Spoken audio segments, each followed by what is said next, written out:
Bonjour à tous, je suis très heureux de vous retrouver pour ce 4e numéro de Gay Live News, le condensé de toute l'actu gay.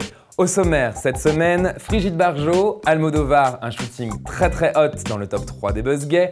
Le zoom de la semaine sera consacré aux rumeurs qui entourent la renonciation de Benoît XVI, du cinéma césarisé au menu du bon plan et on finira par la sex news.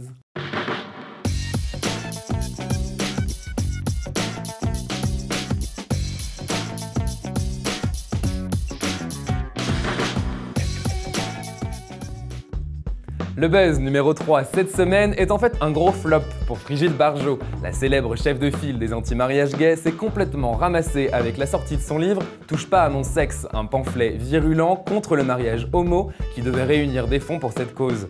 Ce que la maison d'édition n'avait pas prévu, c'est que ce bel ouvrage ne dépasserait pas les 1000 exemplaires vendus. Et comme une bonne nouvelle ne vient jamais seule, ce livre doit être retiré de la vente. Le motif ? Son titre était déjà pris par un autre livre paru quelques mois auparavant.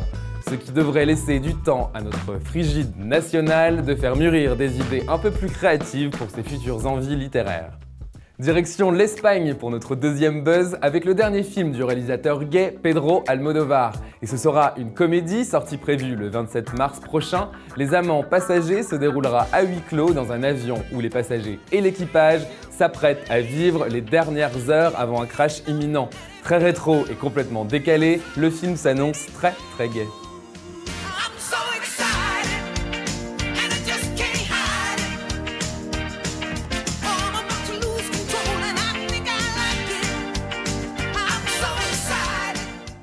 En numéro 1 des buzz cette semaine, pour vous les filles, je vous offre Rihanna et Kate Moss. Deux des stars féminines les plus hautes du moment se retrouvent de manière très complice pour une séance photo quelque peu coquine. Alors rien que pour votre plaisir, je vous ai dégoté un extrait vidéo du shooting pour le magazine V. Enjoy! Strip clubs and dollar bills. Still got my money. Patron shots, gonna get a refill. Still got my money. Strippers gone up and down that pole. Dans le Zoom cette semaine, revenons sur un des événements marquants de février, la démission de Benoît XVI. La cause officielle de cette rupture de contrat entre le Vatican et le Saint des Saints, une inaptitude à assumer ses obligations en raison de son âge avancé.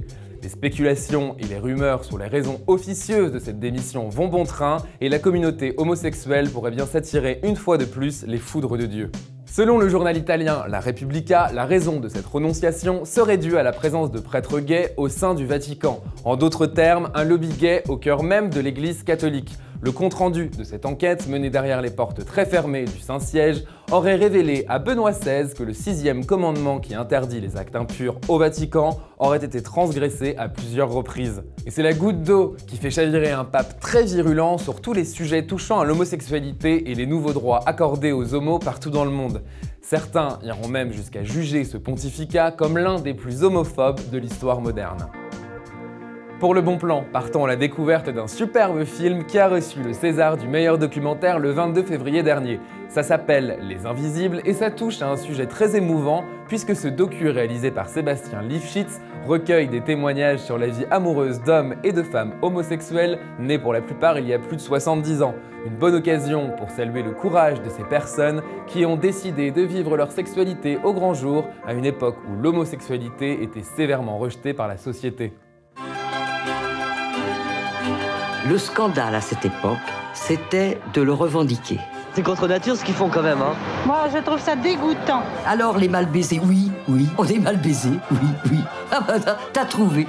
J'ai eu une période où je m'habillais comme une folle, mais le souvenir que j'en ai, c'est que ça m'a fait énormément de bien. Ça m'a libéré.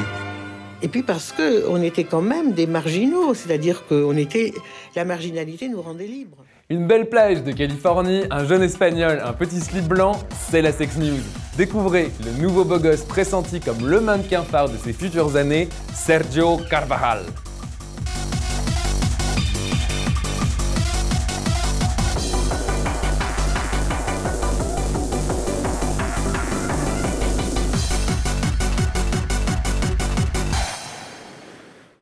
Et c'est déjà fini, mais on se retrouve à tout moment sur l'application Gay Live. D'ici là, portez-vous bien.